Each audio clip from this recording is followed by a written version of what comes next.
Elevated risk of wildfire spread this afternoon over central and southern Pennsylvania to the south of Interstate 80.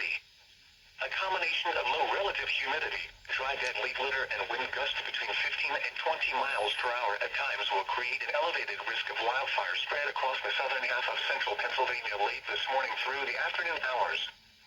More specifically, this includes areas south of Interstate 80.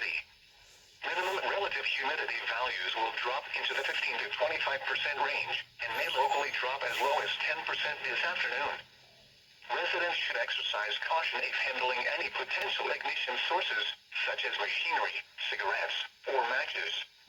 If dry grasses and tree litter begin to burn, the fire will have the potential to spread rapidly.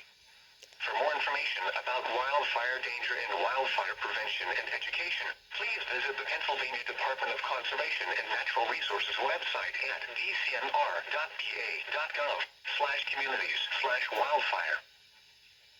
Mainly clear skies on